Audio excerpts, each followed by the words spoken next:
Today's the day that Jalen Hurts returns to practice. I hope. I think. The breadcrumbs, I think, are indicating that. But hopefully today we get good news out of South Philadelphia that Jalen Hurts is doing the final step of concussion protocol, and that's getting through a practice healthy. Welcome into the John Marks Show, Philly with John Marks. I'm Jamie Lynch, filling in for John one last day before I hand the reins back to him tomorrow. And with me, as always, is Tyler Zulli. And Tyler, the Philly with John Marks is presented by... Hey, good morning. Our Philly with John Marks is brought to us by Bet Parks. You play to win. You play for fun. You love to win. You bet with Bet Parks. And, of course, our friends over at Central City Toyota. Uncle Jamie's Locks coming up tomorrow. He's 7-1 in his college football locks. We'll have to talk to him about the two playoff games coming up. Yeah, I gotta hear what Uncle Jamie's got to say about Notre Dame Penn State tomorrow.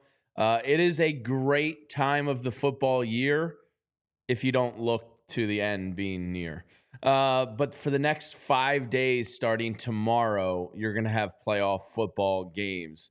NCAA semifinal, 2 Saturday NFL games, 3 Sunday NFL games, and a Monday night NFL playoff game. So that's the good stuff, baby. 5 straight days of playoff football. Tyler and I were just kind of bitching and moaning about it does suck a little bit that Notre Dame Penn State's on a Thursday night because like Tyler has to wake up at like 4:45 a.m.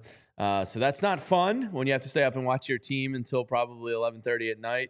But it does lead to 5 straight days of meaningful playoff football. So that's pretty fun, pretty exciting. You just can't think about the end being near. Enjoy what you got right now because it's a long time before football will be back. And that's where we start today. Hopefully, Zack Baun is tweeting out later today around 2 o'clock that Jalen Hurts is on the practice field, helmet in hand, because yesterday he gave us the nugget, and so did the other beats. It wasn't a Zack Baun exclusive, but Zach was doing a great job as always, that Ian Book was released by the Philadelphia Eagles. Why does this matter? Because it presumably means they're going to have their normal 3 quarterbacks to roster for the playoffs, meaning that Jalen Hurts should be back. Very nice of them to do that the day before Notre Dame plays, so Ian Book can go catch Notre Dame, lose to the Nittany Lions. Is that in Miami? It is, yes. Yeah, so that's a good little trip for Ian Book to take. You cash a check for a couple weeks, and then you're like, all right, I'm going to dip out to Miami to watch my team play Penn State. So presumably all looks on track for Jalen Hurts today. Wasn't ever really super panicked about it, but it was the only thing I was like, why? If the playoffs were last weekend, would he have cleared? Because we all assume, it was just because of the week off, not to rush him. But wouldn't you have wanted him going through practice, just getting reps and staying warm and staying loose? So I did get like a little second of doubt there, like, oh, maybe this is more than just, week 18 football didn't matter, so let's keep him rested. But today we will find out for sure. And although the panic wasn't there, like overwhelming in the streets, it was there. Some people were a little bugged out about it. So I, for one, am so excited for this weekend. And it has a little bit to do with what Baldy said yesterday with the Anthony Gargano show, because I too kind of feel it. Baldy said the Eagles are going 4-0. He said, I like the way they match up with anyone. And I agree. I think it's weird as Philadelphia sports fans, we're more comfortable being underdogs. And that's not to go with the Jason Kelsey, no one likes us, we don't care. When we doubt ourselves when we're the best. And we're meaning our teams. I obviously don't play on the Eagles. I don't know if you guys knew that or not about me. But when really? Yeah, I'm not a Philadelphia Eagle, but I do use the we're because they're my teams. They're more my teams than any of these other mercenaries. So back off. I can say we're we as Philadelphians, sometimes are uncomfortable being the best. And I think the Eagles are the best. I think they're better than Detroit. If Detroit has Aiden Hutchinson and all the guys on defense that they've lost, yeah, Detroit probably neck and neck, probably better. But right now, I think the Eagles are healthy. They're at home.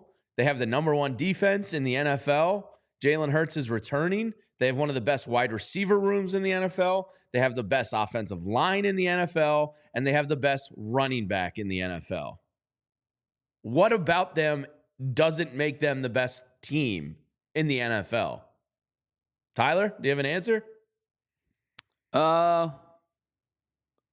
Not like a definitive there, you know what I mean? Like there's not a clear answer to it. Sure. I mean, I think that there's a case for about 4 or 5 teams to make that they could be the best team in the NFL. I think, Kansas City continues to win with incredible defense. Detroit wins with a up and down the field offense, despite the fact that they've been banged up. I think that's the one knock. If you wanted to say maybe their air game isn't Buffalo wins in a handful of different ways. Sure. And, Baltimore continues to play well. I think that they're probably another team in the conversation. There's probably 5 teams. But Uncle Vic kept that Lamar Jackson fella in check. So, I think that there's an argument to be had that they are amongst I think there's no argument. They're amongst the best teams in the league. Absolutely. There's an argument to be had that they could be the best. Well, this is where you determine the best, right? Sure. Because, we talked about it yesterday briefly. If Saquon catches it versus Atlanta or Devontae catches it, and I know Xavier, like the Eagles could have the best record in the NFL.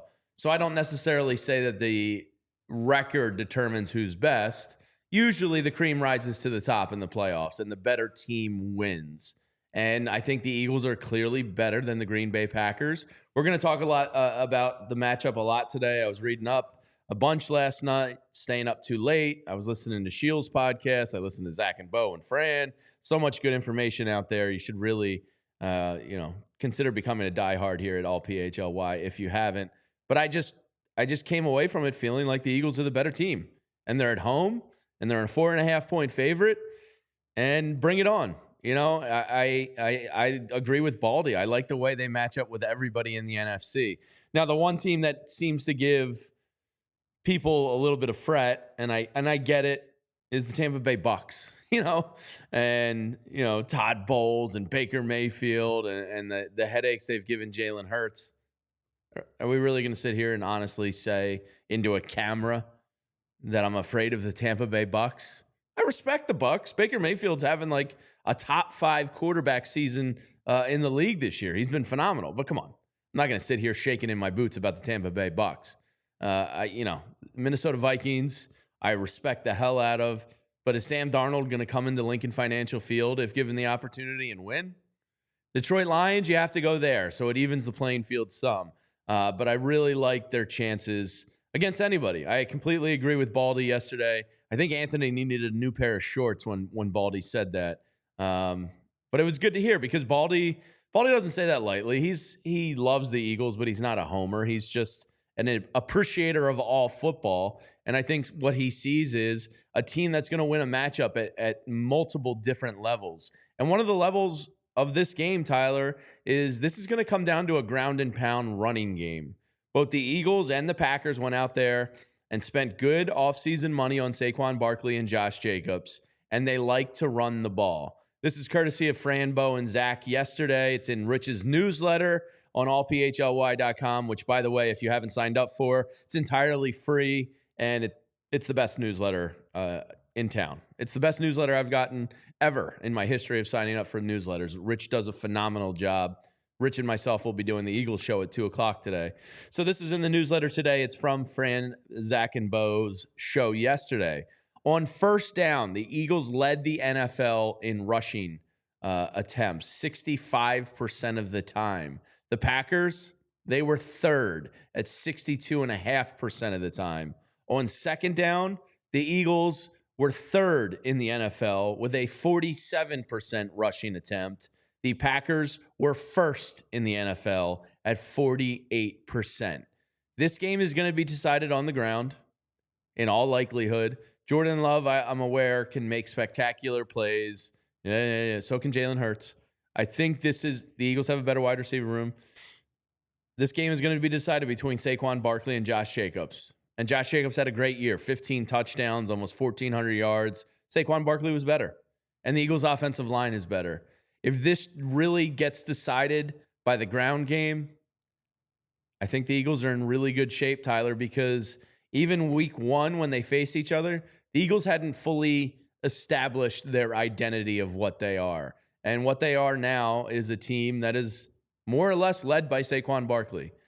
So if it's a ground attack, do you feel good about their chances on Sunday? Yeah, I do. And I think, but I'll take this a step further because you talk about two teams with a similar rushing offense identity. Sure. I think you're also looking at two teams, at least recently, with similar rush defense identities as well. So the Packers gave up 100 or more yards on the ground. In fact, we can take it a step further. They gave up 120 or more yards on the ground 6 times in the first 9 weeks of the season this year. They gave up 144 to the Eagles in week 1, the first time they played them, 140 to the Colts, 120 to the Vikings, 134 to the Rams, 142 to the Texans, 124 to the Lions. They came out of the bye week and gave up another 179 to the Bears. So they had 10 weeks, 7 times they gave up 120 or rushing yards or more. That was the last anyone heard from DeAndre Swift. Then, in the last 7 weeks of the year, from week 12 to week 18, they had once given up 100 yards or more. They gave up 111 to the Lions the last time they played them. But in that stretch, they also gave up 44, 39, 80, a pair of 67s, and an 83. Their run defense has gotten much better over the last 7 weeks or so, and it has led to them being the number 7 rush defense in the NFL, only giving up 1689 for the season, which is incredible considering the fact that they were getting gashed early in the year. Yeah. They only give up 4 yards a touch. They only have given up 13 touchdowns this year. And it's two teams whose run defenses are predicated on not allowing the big play. And you think about 20 yards or more. I have a note on this too, yeah. The Eagles are 3rd in allowance of 20-yard rushes or more. They've only given up 6 this year. Green Bay is 8th. They've given up 9. Neither team have given up a 40-yard rush or more. They're one of just 4 teams in the NFL this year to not allow a 40-yard rush. The Ravens and, surprisingly, Jacksonville is the 4th. But these two teams have not given up the big gash run play all year. Yeah, some of the notes I have on the Packers defense, and they're very similar, Tyler, in that they both changed a lot since they've seen each other in week 1, which is a credit, I think, to great coaching staffs on both sides of the ball. Matt LaFleur he's a coach I respect. So some of the numbers when it comes to the Packers defense, as you mentioned, we're going to overlap here on some of the numbers. It's going to be the second best in terms of DVOA defenses. It's going to be the second best defense that the Eagles have faced all year. They are 9th against the pass in the NFL. They're 7th against the run. They are a top, for most purposes, a top 5 defense by the statistical categories. But they're a defense that is reliant on turnovers. Now, they are just a rush 4, front 4. They do not blitz at a very high rate. They play a lot of zone coverage. They have the 2nd lowest blitz rate in the entire NFL. They want to win with their 4 rushers, which is odd because those 4 rushers don't really get to the quarterback that much, but they trust their underneath. McKinney has been great for them, their zone coverage defense, but they like to be turnover aggressive. They like to go for those plays. And I think, again, this is an advantage for the Eagles because perhaps the thing that Jalen Hurts does best outside of the tush push, for the most part recently, is protect the football. He doesn't force a lot of throws that are interception prone. If more often than not, a Philadelphia Eagles fan is going to complain about him not taking enough chances more than he will about him forcing turnovers. So I think if Jalen Hurts can play a clean game, and you can probably take this same sentence and apply it to every team playing this weekend. Sure. If the quarterback can play a clean game, they're going to win the game. But the Packers don't blitz. He's going to have time to throw. If he is smart with his throws and protects the football, I really like the Eagles offense versus the Packers defense. Well, and I think you can say that specifically about Jordan Love as well, because Jordan Love hasn't turned the ball over in 7 weeks either. I say, like, Jalen Hurts had a 7 or 8 week stretch where he didn't turn the football over either. He's been much better with it. It's, and you talk about the turnovers. I think the opportunistic defense is going to win the bat. Like the one that probably gets to +1 might be enough to win the game, right? Because, the Packers have 17 interceptions this year. That's 3rd in the NFL. They also have 14 fumble recoveries, which is 3rd in the NFL. They have 31 turnovers this year. Their margin's pretty good. Jordan Love doesn't turn the football over. His interception rates have gone down. Even with, as you brought up yesterday, a little bit more of erratic play, his protection of the ball over the last 7 weeks has been good. It's kind of crazy how similar these two teams are. And when you have two teams that feel like they're just going to like clash with similar styles, similar ways they want to go about winning, I think that's where you can strip everything away and take a look at strictly who's the better roster. And to me, Eagles. the Eagles are the better roster. Josh Jacobs has been excellent. Saquon Barkley's better. Yeah. The Eagles pass catchers, I think, could be the difference maker in this. Yeah. Especially early, like you and I talked about yesterday, getting Jalen Hurts in a little bit of a rhythm. So A.J. Brown and Devontae Smith are going to be super, super important in this game. Here's an aspect of the game in my reading last night that I find interesting. The Eagles, I think, were the lowest in the NFL at throwing across the middle of the field this year. I believe it was 14%. Now, the Packers, as you mentioned earlier, do an excellent job of not allowing explosive plays. I think they're the league leader in the least amount of plays over 20 yards downfield. So they do a good job of preventing that downfield hit. So that tells me you're going to have to hit on a lot of underneath stuff in the middle of the field in that zone coverage soft belly. So, by the way, I think do Kellen Moore and the Eagles shift to some of that? We haven't seen it before. Is this a good time to see it? Yeah. So, by the way, I think it's 40-yard plays. They've given up one play of 40 yards through the air, and more. I think also 20-yard plays too, and then 0 on the ground. So you're right; they don't give up the big play. I think you have to take what the defense provides you. So, are we smelling a big Dallas Goedert game? I think to me, it's more of a big A.J. Brown game, but you have to have the allowance of throwing the football over the middle of the field a little bit more. If you're ever going to see it, this might be the weekend week to see it. Sure. So a lot to get into. We'll continue talking about the Eagles on the other side, and then we got headlines to get to with Tyler Zulli. But first, let's take a moment to tell you about our friends here at PHLY. And man, my shoulder is toast. I got to get myself over to Rothman Orthopedics and figure out what's going on. It's been bothering me for like 2-3 years. Don't get old. Stuff starts creeping up on you. And this shoulder is just not good. And I always said, I'll take care of it once it affects my golf game. And for the first time recently, I swung a club and I went, ow. So I've got to get over to Rothman. So whether it's joints aching, hands cramping, your back, your knee, whatever it is, Rothman has a specialist for every part of your body.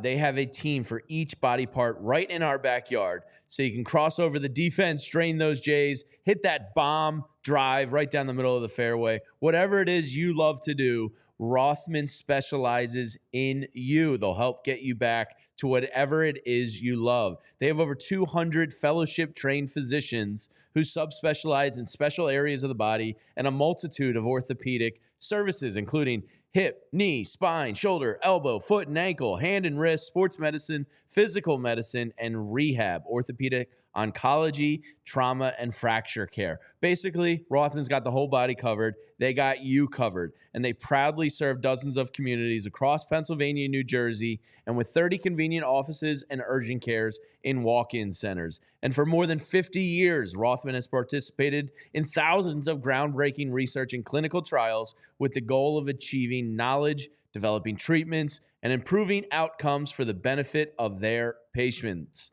Rothman Orthopedics, specializing in orthopedics and you. Visit rothmanortho.com/PHLY to learn more and to make an appointment today. Yeah, let me tell you about our friends over at Shady Rays. With Shady Rays, you are going to get the most excellent quality and pair of sunglasses that you could possibly imagine. I've been wearing my Shady Rays now for a couple of years. I even switched over from a different company because Shady Rays' quality and service is better than anything that I have ever experienced when buying a pair of sunglasses. You're going to get crystal clear optics. You're going to get incredible, durable frames, and you're going to get a pair that looks great on you. They have a ton of different selections. I like the more sporty look, like the ones kind of more like the baseball guy look, if you will. Those are the kind that I wear. But you can see in the graphic down below, they've got more of the casual look. They've got aviators. They've got every kind of every kind of sunglass that you could think of. and they do it in so many different colors and styles and selections, you're bound to find a pair that works best for you. And if you don't like the pair that you buy, maybe you see them online, they look cool, they don't fit your face properly, just don't like them as much as you thought you did, you have up to 30 days for a worry-free return or exchange. They don't even need to ask you any questions. You just either exchange them, you return them, and you can go about your day. And if you break or lose your pair, Shady Rays has the best replacement in all of eyewear, a guarantee replacement on all broken or damaged pairs of sunglasses. And now I know the holiday season is over, but if you're looking to maybe get yourself a gift, you got some cash. Hell yeah. Treat yourself, Tyler. There you go. You treat yourself a little bit. Head on over to Shady Rays, and new users and old users alike can use the promo code PHLY at shadyrays.com and get 35% off a pair of polarized sunglasses. You can find out for yourself why 300,000 people have rated Shady Rays 5 stars. All right, so we're talking Eagles-Packers, obviously, because I'm jacked the hell up for this playoff run. Such a difference from last year, as we talked about yesterday, Tyler. Last year, you're limping into the playoffs. It just felt gross and bad. This year, I'm like, yeah, Birds are the best team in the NFL. Let's go get that damn trophy. And by the way, we have some new gear. If you want to bring the Bring It Back shirt or the Saquon 2K shirt, you can check those out on the merch shop on allphly.com. Let's get to the headlines, and then we'll continue the Birds-Packers conversation. I also want to touch on ND PSU tomorrow night with Mr. Penn State, Tyler Zulli. And I want to buzz through the playoff game since we're not going to have a chance on a mic again before the wild card weekend to go through these games and see where everybody lies. But let's get to the headlines, Tyler. Yeah, our headlines today, as always, are brought to us by our friends over at Glatt Hair Restoration, because Glatt's not just about restoration, they're about innovation as well. And if you want to improve how you look and how you feel about yourself, head on over to glatthairmctr.com or call 610-980-4000 to get started today with your personalized hair restoration plan.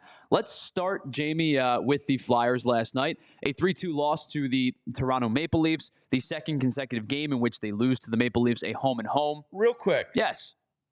As a Zamboner, a guy that pops up when it gets exciting, is the overall fan sentiment right now that they want to see good play but lose? I have never seen a more divided feel amongst the fan base. I think a half of the fans feel that way. They want a... Why is it not all? I think that some fans don't like rebuilds. Some fans don't like retools. And they get that. But I will say this. I think that the roster constructed is not one that's ready to compete. Yeah, that's my point. Like, you're not really close. I think they outperformed a little bit at the beginning of the year, kind of like they did last year. And they're kind of coming back to earth a little bit. 3 consecutive losses. Now, they have lost to 2 good teams over the last 3 games. They've lost to Toronto twice, and Vegas continues to be a freight train. But can the Flyers become an expansion team like Vegas and just be good all of a sudden? Well, it'll never. Here's the thing. We talked about this before. The Vegas expansion draft was a mess because the league allowed way too many players to go unprotected. And then can we have that happen here? Vegas basically said, bleep it, we'll take all your bad contracts because they're good players.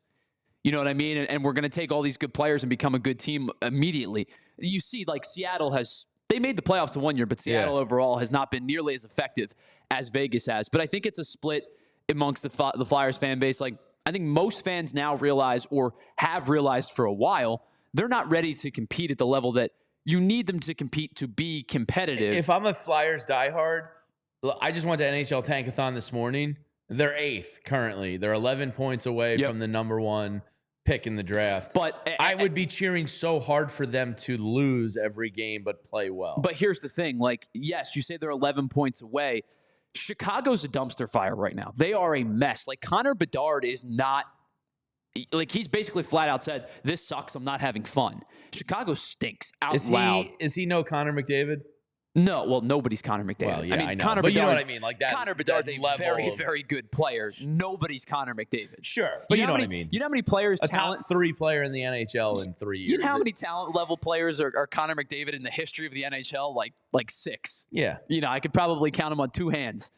That's how good he is. But like some of the teams that are in the mix, like were some of the teams we expected. The San Jose is still not great yet. Macklin Celebrini's been good for them. He's a Calder. He's going to be a Calder Trophy finalist. That's the one game I went to this year. I saw Celebrini versus Michkov. You know, and then like some surprises, right? The Rangers have played poorly to start the year. The Islanders have played poorly to start the year. There's a bunch of teams in that like mid to high 30-point range, which I think the bad teams will start to downward separate themselves from the average teams as the season progresses. But they do lose 3-2 to the Toronto Maple Leafs yesterday. Travis Konechny with 2 goals. He now has 4 goals in the last 5 games and is now at 45 points on the year. He's hit the 20 goal mark. I saw the Flyers guy say his goal should be, was it 75 or 80 points for the first time in his career? Yeah, I mean, this year? he should feel like he's about a point per game player. Right now, he's played 41 games. He's got 45 points. A point per game from Travis Konechny is not out of the realm of expectation. Yeah. So the Flyers lose. I consider that a good thing. I did see the scary collision between Lawton and Michkov.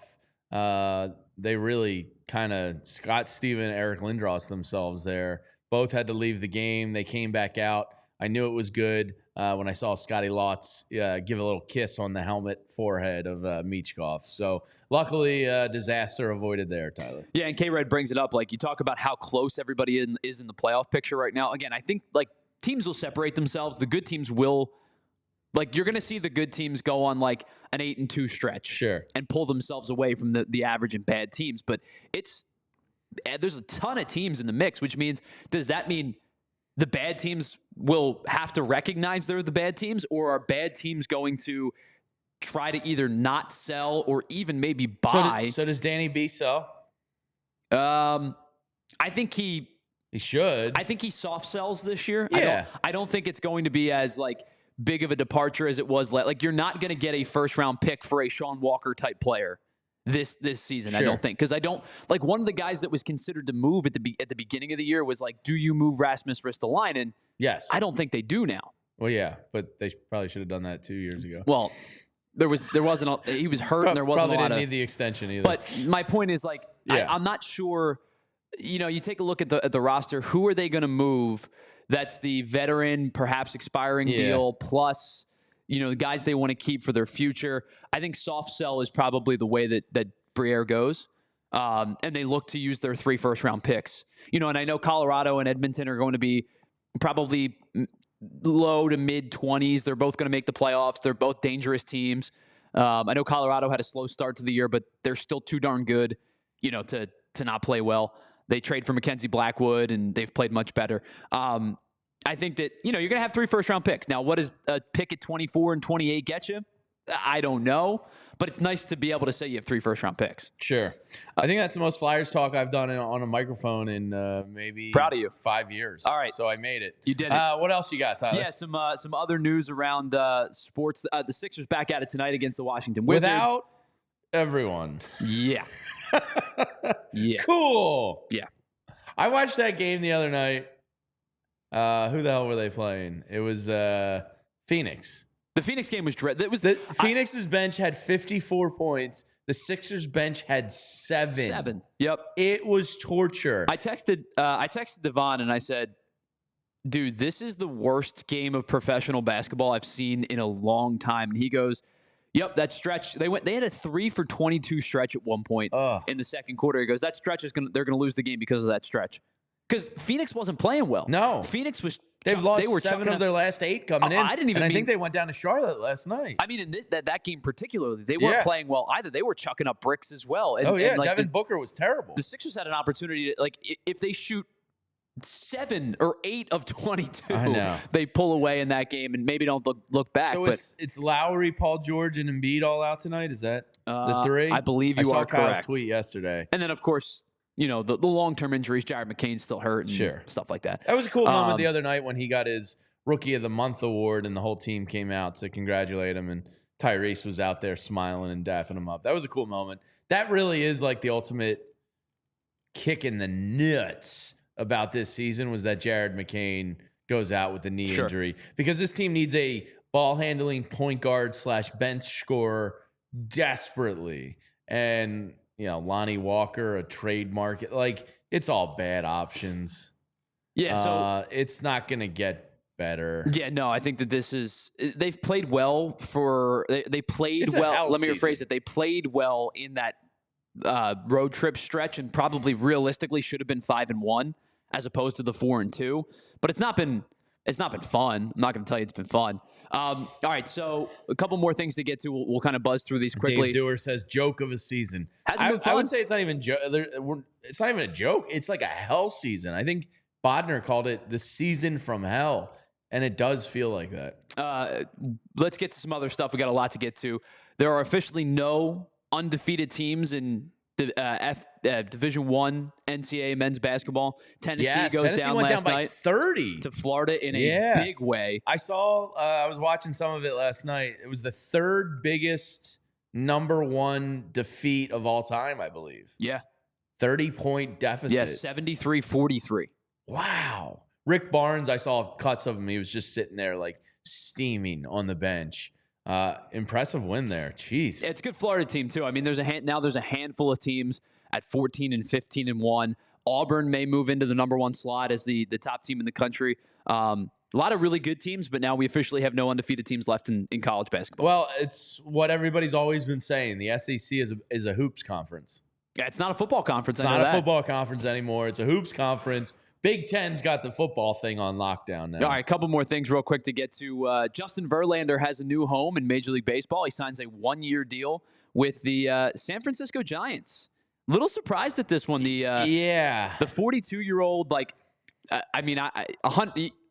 he's going to be 100% Hall of Famer, right? I don't mean 100% he's getting in. I mean, he's going to get 100% of the votes, right? I would think so. Okay, so talking about a guy heading into his 20th major league season. Wow. He leads active players in most. What's the number on his contract? Did they say? They did not. The last I saw, I did not see the number. But he leads Major League Baseball in active players in innings pitched, strikeouts, and wins. I know last year he wasn't particularly good. He posted an 8 ERA over 17 starts. Had a shoulder issue. Wow. We'll see what happens. Oh, actually, yes, they did. It's $15 million. 15. That's, I think, worth it if you're San Fran. It's not a bad buy. Like, if you're Baltimore, that's probably something you should have done. You know what I mean? Yeah. Like, there is potentially upside there. Feels weird him being in San Fran. Well, and I will say this. Like, I always kind of like Justin Verlander. I never had an issue with him. You always talk about there's no bad one-year deals, right? No. $15 million for Justin Verlander. If he pitches well, you've got a spark for a team that could really, really use a spark in a good division. Went out and got Willie Adames. Something in a rotation. If he pitches poorly midway through the season, you eat $7 million. Yeah. That's a good deal for San Fran. I'm surprised more teams weren't in on that.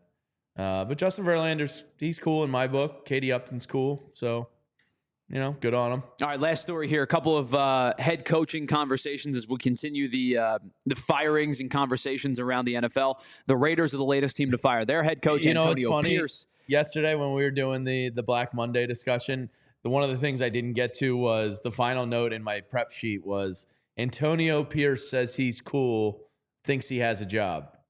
He does not. And then later that afternoon, axed. What's the scene in is it how do you get fired on your day off? Yeah, Friday. Friday. So Antonio Pierce is the latest head coach to be fired. And then the Cowboys, I think, have made it pretty clear they're going to try to bring Mike McCarthy back because they've denied the Chicago Bears' request to interview Mike McCarthy, which makes me believe you're not going to deny that request if you're not bringing him back. Yeah, I would think he's the Dallas Cowboys coach. Real quick on Antonio Pierce and similar conversation to Gerard Mayo, even though Gerard Mayo was given the franchise quarterback or the guy they're going to run with for the next couple of years, what the hell was the Davis family thinking? Aiden O'Connell and Gardner Minshew and you fire the guy? Yeah, after one season. Again, I know they didn't play well. It's sure. You have to understand the scope of your roster.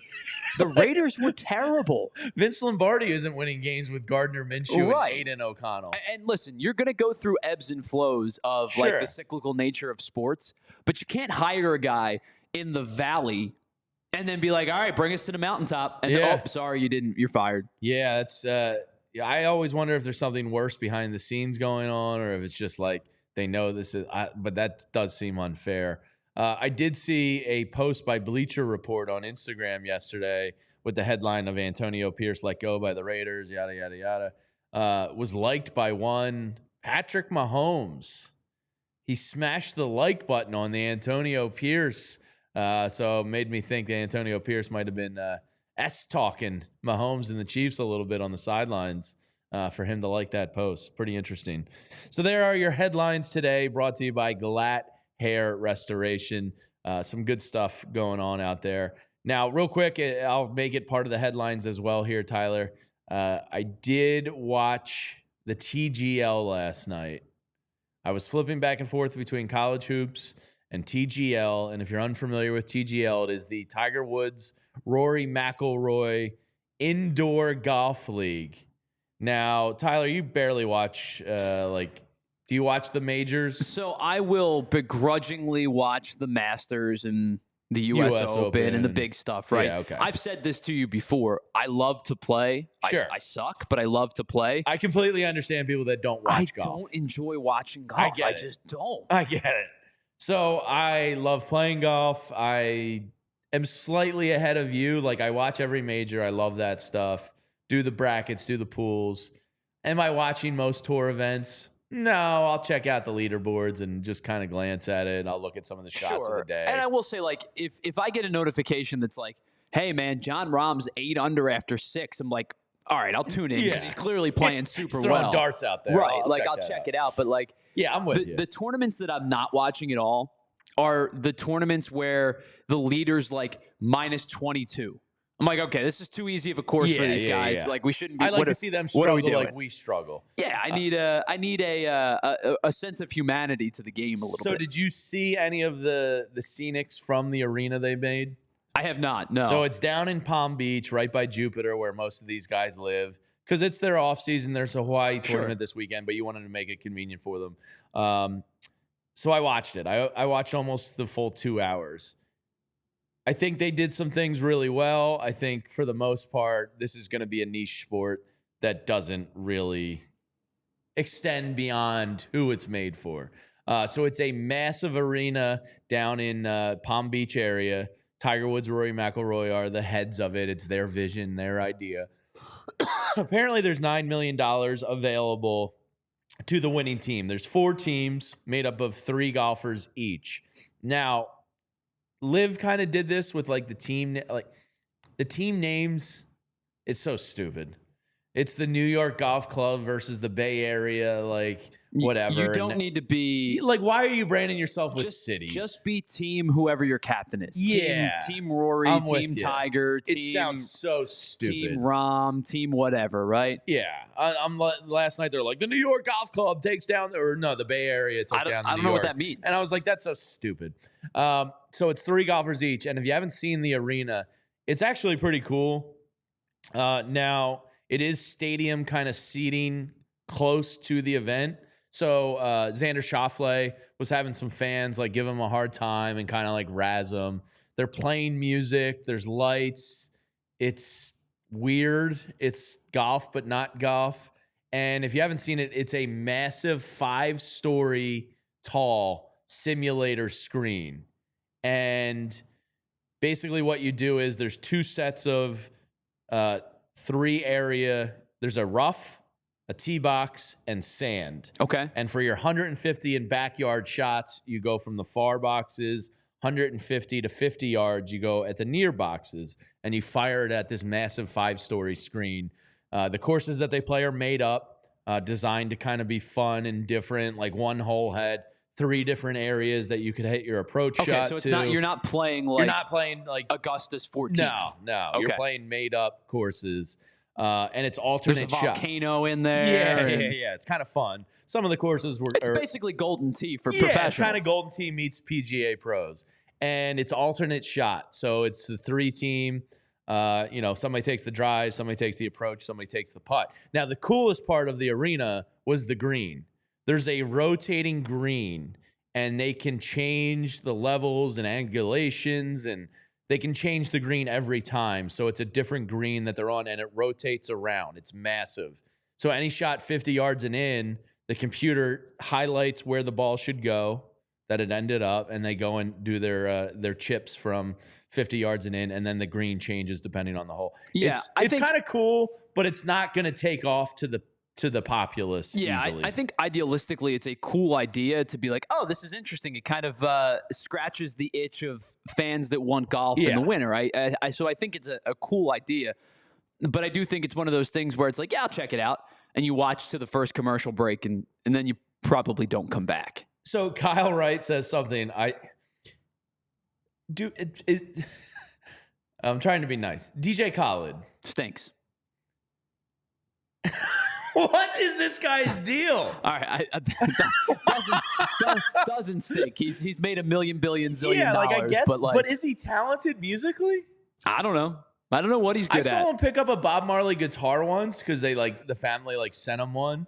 And I don't think he could read the note that was with the guitar. And then 2, he tried to play the guitar and looked like a toddler picking up a guitar for the first time. He seems like a total kind of fraud to me. Yeah, now he loves golf, and he was there last night. And to Kyle Wright's point, he was crashing the Sports Center hits and being like, history was made. That he's a very positive dude, and I respect that. That's cool. But what is the deal with that guy? I don't get it. He found a shtick that works, and he made a lot of money off of it.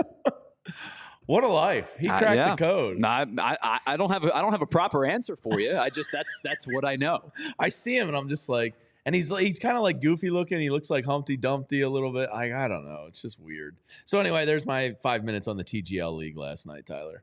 I don't think you're going to be missing a ton. Yeah, I think I'm good. And also, I think they botched it by not having Tiger Woods and Rory McIlroy kick the damn league off.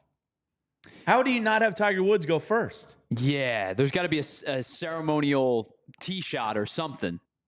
Yeah, so I didn't get that. So anyway, all right, let's take care of some business, and we'll be right back to tell you about more Eagles, Packers, college football playoffs, and the NFL slate this weekend. And let me tell you about Dr. Glatt, because usually the guy that's sitting in this chair, Johnny Marks, you see that coiffed of hair, and it's gorgeous. And that didn't come by accident. John put in work over the years with Glatt Hair Restoration. You've heard John talk about him all the time, and you just got to look at that head of hair to know it works. And Glatt Hair Restoration has joined up with Morgenstern Medical, and it's the same great care that Dr. Glatt has given you for all these years. The same peerless approach, same expert team, same unmatched Glatt system, same state-of-the-art location with the same stellar results. Each member of his team brings exceptionally trained, 30-plus years of industry experience, and hair restoration is all they do. They have a bevy of options for you, from laser light therapy to non-invasive TED treatments, vitamin supplementation, topical and oral medication, PRP and stem cell restoration, hair restoration surgery, and each patient receives a complimentary one-on-one consultant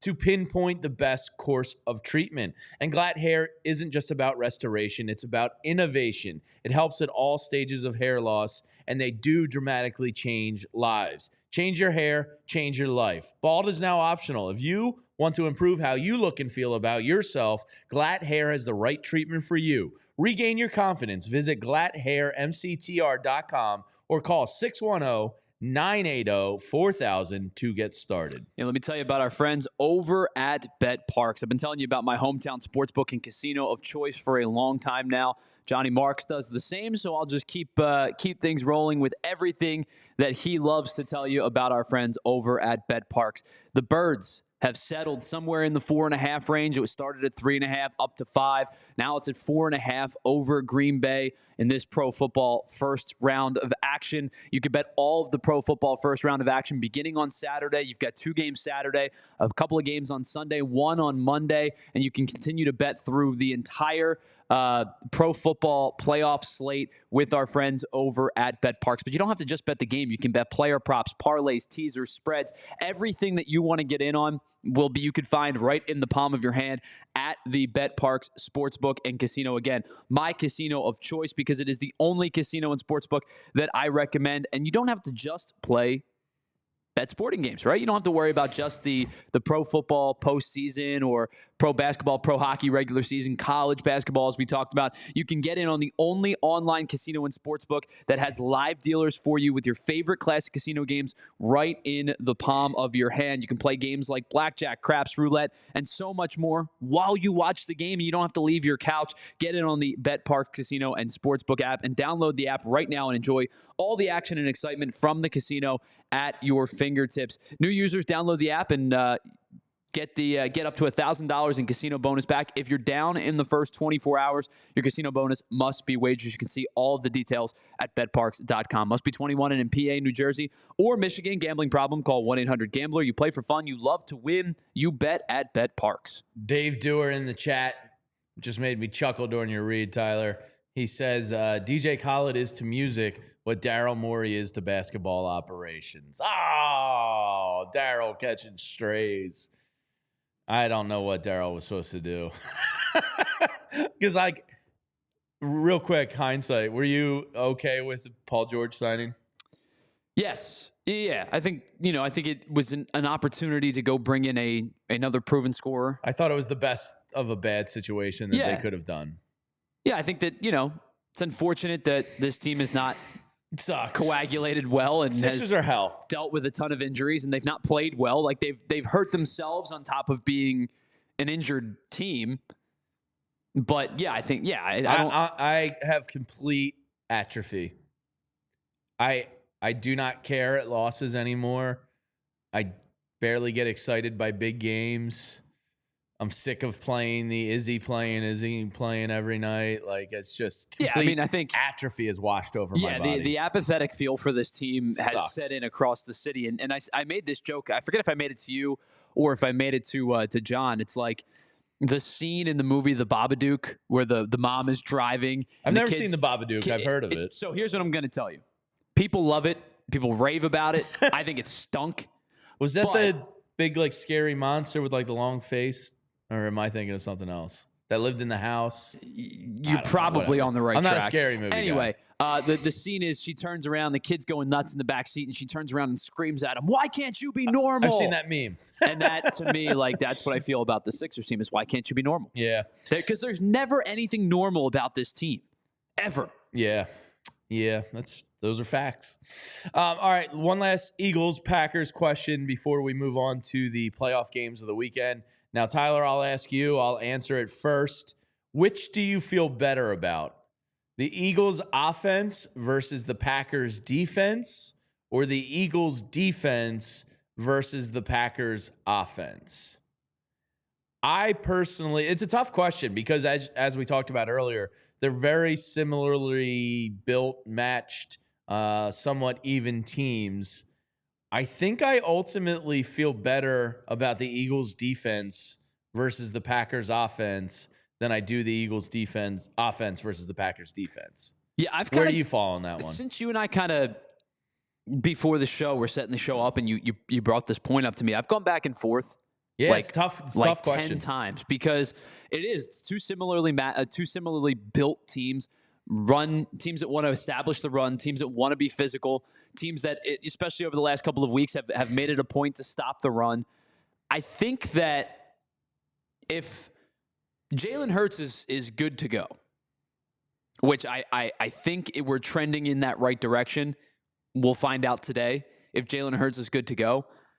I think that the skill of the Eagles offense as a totality will eventually prevail against the Packers defense, which is very good. As you brought up Xavier McKinney, Rashawn Gary has 7.5 sacks this year. They've been really, really good this season in as we've talked about, limiting big plays, forcing turnovers, stopping the run in the second half of the year. So I think eventually the skill level of the Eagles offense will be enough or too much for the Packers to overcome. But I will say this. I don't think there's a wrong answer in this question. I think early in the game, if you said which of the units do you think the team is going to need to rely upon to get ahead or stay ahead in this game, I think it is going to be the defense.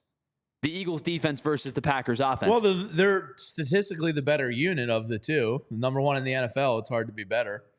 So, yeah, I don't think there's a wrong answer to that question. Yeah, so my initial thought, I think, is the Eagles defense, I believe, is going to need to keep the Eagles in the game early.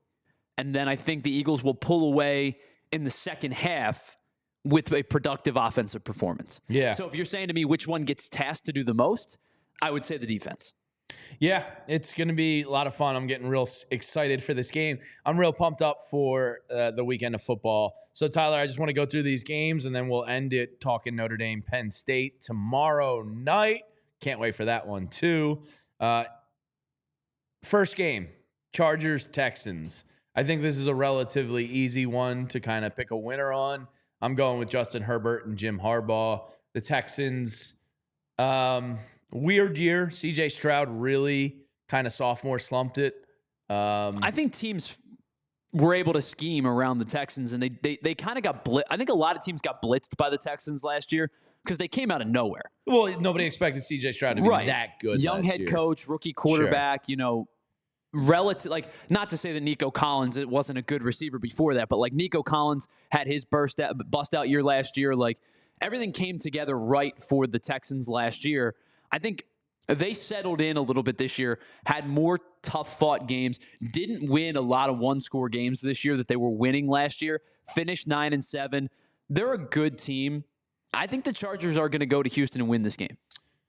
I agree with you. And Jim Harbaugh, damn.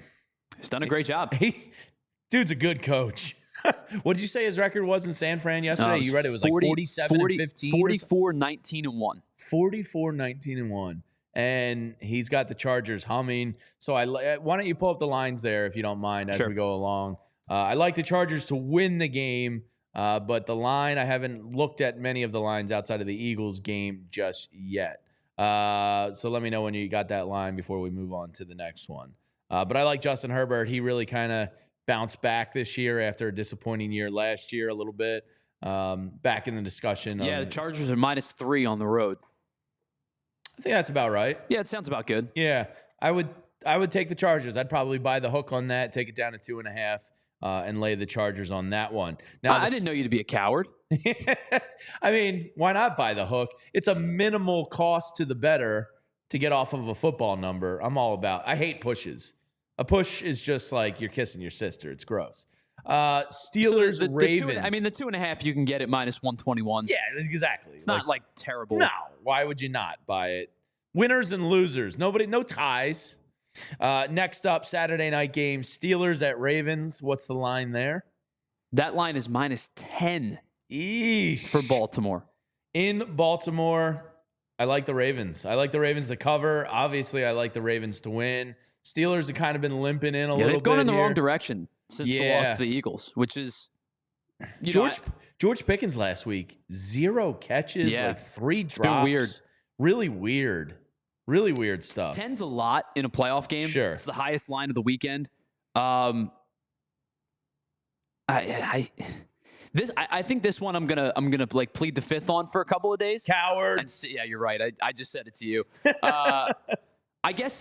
I think I will take. You take the points? Baltimore with the points. Wow. I just don't think like Pittsburgh's defense is excellent, but like how long can they stay on the field for? Yeah, and Lamar's got he's probably going to be a 3-time MVP. Or where do you fall on that? Lamar or Josh Allen? Who's taking it home? Who would I vote for? Yeah, Lamar.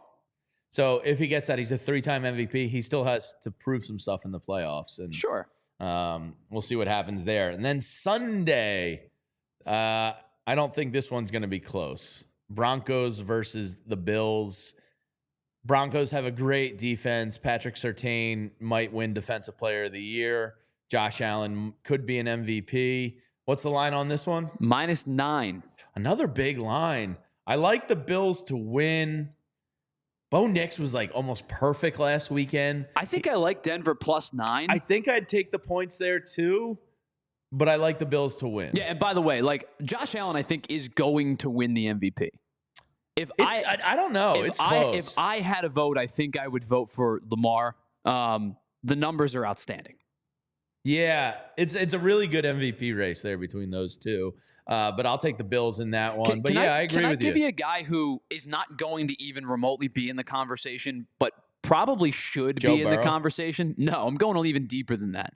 He's not even a thought in this conversation. Is it crazy for me to say that, like, again, he finishes like 5th or 6th or 7th? Baker Mayfield deserves some credit for what he's done in Tampa Bay. You're not wrong. He had a phenomenal year. He was excellent. Yeah, he's not going to be in he's consideration. not going to. Again, that was just like a. But he should be. He should finish like 6 or 7. If we something talk like about that. like most valuable player, Tampa Bay loses Chris Godwin. Their run game finally got going with Bucky Irving later in the year, but Rachaad White wasn't doing much in the beginning. No. I thought Baker Mayfield had an excellent season. Now, again, that was with the preface of he's not finishing in the top probably 6 or 7. But, like, I think he deserves more flowers than maybe what he's gotten this year. Yeah, you're not wrong. So we both are kind of simpatico on that one. And then, obviously, Eagles-Packers are the 4:25 game. And then the night game Sunday night. I think this is probably the best matchup of the weekend.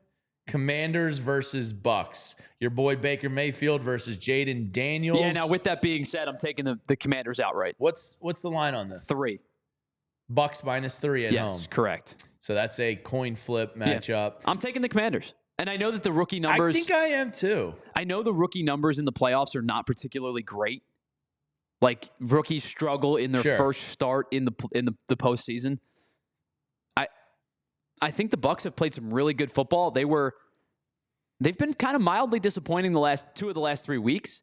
As much as I just talked about how good Baker Mayfield was, they weren't very good against Dallas. They were excellent against the Chargers the week prior, and then they kind of really weren't great last week against the Saints until the end of the game when they won the game they needed to win. I think I might take Washington outright in this game. I don't. Something about Jaden Daniels sends shivers down my spines. I think that dude is, to quote the great Stuart Scott, cool as the other side of the pillow. Yeah. I love watching him play. I think the kid's got nails. I hate that he's in the NFC East. So I'm kind of with you on that one.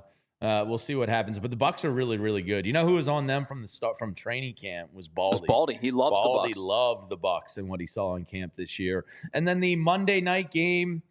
This is another pretty good one because the Vikings looked human last week. Sam Darnold was under duress a lot and looked superhuman. The Vikings defense is phenomenal. Justin Jefferson, Addison, yada, yada, yada. Matthew Stafford is kind of a vampire a little bit versus pretty boy Sean McVay. What's the line on this one? 1. -1 for the Vikings. In LA, right? In LA. I think I like the Vikings to handle this. Where are you on this one? I think the talent tells me the Vikings are still the better team. Brian Flores is the boogeyman. Like, like you said, they didn't play particularly well against Detroit last week. Now, not many teams have played well against Detroit, and I was horribly wrong on that game this past week. But they've done what they needed to do to beat the teams that have been put in front of them, and they won 14 games this year. The defense was good. The run game was good. Darnold played well up until last week. And I do still think they're the more talented team than the Rams. This is a short line for a team that won 14 games last year. Yeah, it is this in the regular season. So who's your pick? I think I'm going to take... I'm back and forth on this one. I think I'm going to take the Vikings based on the talent. Yeah. But that might change in the next 48 hours. And John Stafford never dies. You know, like he's always going to have the team in the game with a chance to win. John and I are going to do our picks on Friday. If this line changes at all, if it gets to a pick 'em, I may switch to the Rams. But I think right now I'm taking the Vikings. Shout out to everybody in the chat. Mike34, Godfrey Wilson, K-Red, of course. Love you guys. Hit that thumbs up button. Godfrey and Mike are talking about what happens if Hurts can't go. How does McKee fare? Better than Kenny Pickett would. All right, Tyler, we're getting out of here. Minute left. Tomorrow night, Notre Dame, Penn State, down in Miami, semifinals. Miami is a 2.5-point favorite in this one. I'll tell you right now, I like Penn State to pull it off. You going to take Penn State on the money line? I am. Okay. So I think they're just a better overall team, top to bottom. I think the Penn State defense is going to show up versus Riley Leonard. Now, I'm saying all this hoping that Abdul Carter is close to. I'll be honest, I'm not sure he's going to play. Which I think changes the landscape of this entirely. Because he would be such a missile against Riley Leonard in the run game for Notre Dame. Yeah, and I think that this is going to come down to, like, if he doesn't play, how does Penn State not duplicate what he can do, but, like, get close to it? And Amin Vanover was excellent in the game against Boise State in his stead. If he's the starter opposite Denai Dennis Sutton, like, can he do some of the things that Abdul Carter can do? Because Abdul Carter, like, remember, Abdul Carter was a linebacker up until last year. Abdul Carter can spy. He can drop in coverage. He can do all the things, move, side to side, sideline to sideline. Amin Vanover looked really, really good against Boise State. Can he do it against a better Notre Dame offensive line? Yeah. You and I talked about the Packers and the Eagles playing a similar brand of football. They are pretty similar Notre teams. Dame and Penn State are strong similar running teams games, too. strong defenses, strong lines. It is the one differentiator is that Drew Aller can actually push the ball downfield a little bit. Riley Leonard cannot. But the question is, my retort to that, and this is me just kind of working through all these things, to who? It's a great point. Because listen, and it's easier said than done. When you have a great player like Tyler Warren, everybody's going to go, well, take away Tyler Warren, and what do you got? It's easier said than done. But you're going to need, if you are going to push the ball downfield, you're going to need an explosive play from Amari Evans. You're going to need an explosive play from Trey Wallace. You're going to need an explosive play out of the backfield from Nick Singleton. And you got two of those three things against Boise State. Amari Evans with the big play over top, Nick Singleton with the 50-plus yard rushing touchdown late in the second half. So I've been so back and forth. I said to you and Andrew last week, my initial gut told me I was taking Notre Dame in this one. Penn State has a very good chance to win this game. Yeah. This is as coin flip as coin flip can get for me. I think it's two very similarly skilled teams. Notre Dame has an offensive line that wants to get out in space and beat your linebackers up and beat your safeties up and beat your corners up. They love to pull their guards. They love to get outside. How much does Jeremiah Love play in this one? Is it more Jadarian Price? Of course, Riley Leonard's going to be a factor in the run game. I have been saying I think Notre Dame wins this game all week, and as it gets closer and closer, I get a little bit more chesty thinking Penn State can win this game. I just think they're a little bit better. I think they're very evenly matched. Fred in the chat says everybody's sleeping on ND. You might be right. It's a really, really good team. And by the way, it's a uniform heavyweight bout. Two of the all-time great college football uniforms. No names on the back of the jerseys. Should be awesome. The clean helmets. Listen, I think this is going to be a really good game tomorrow night. It is going to be a good one. That's going to do it for us here today on Philly Philly. Tyler, why don't you thank our presenting sponsors one final time before we get out of here? Our presenting sponsors today, of course, are our friends over at Bet Parks and of course, Uncle Jamie and Central City Toyota down in Center City. Running some incredible deals. Toyotathon just kind of wrapping up, and you can get 3 tires by the 4th free. So Bet Parks and Central City Toyota, we appreciate you both. Do me a favor tomorrow. Text me Uncle Jamie's picks because he's on a little bit of a heater. He is 7-1. So I want to know where Uncle Jamie's laying on Penn State, Notre Dame. I'm going to take a guess. We've talked to Uncle Jamie all year with college or most of the year with college picks. I'm going to take a guess, and I'm going to say I think he takes Penn State with the points, and I think he takes Ohio State with the points as well. Okay. Which I believe is 8. Yeah, I like Ohio. I think Ohio State's winning the championship. Which I do too. A very funny bit after Ryan Day got fired after losing to Michigan. And I will say this: I think that I had Ohio State winning the national championship before the playoffs started. I just think when they play their brand of football, they're the best team in college football. And it was a matter of whoever won the Rose Bowl was going to win the national championship. Yeah, I think that's accurate. To everybody in the chat, thank you. We appreciate you. We love you. Have a great rest of the Wednesday. I'm sprinting over to the Anthony Gargano show to join Violations Greg and Anthony. And then the Eagles show this afternoon. Zack Baun's going to join us at 2:30, fresh off the practice field, to give us all the Jalen Hurts updates. We hope to hear today. Plus, Vinny Curry's going to join me at 2:40 in with Rich Hoffman during the Eagles show today. And then the Eagles are doing a special because it's the playoffs. They're doing a at-home edition, 8 p.m. tonight, Bo, Zach, and Les Bowen. So we got you covered all day on Eagles coverage here at PHLY. Thanks for hanging out with us. Go hop over to the Anthony Gargano Show. I'll see you shortly. Have a good day, everyone. We all silly like the mayor.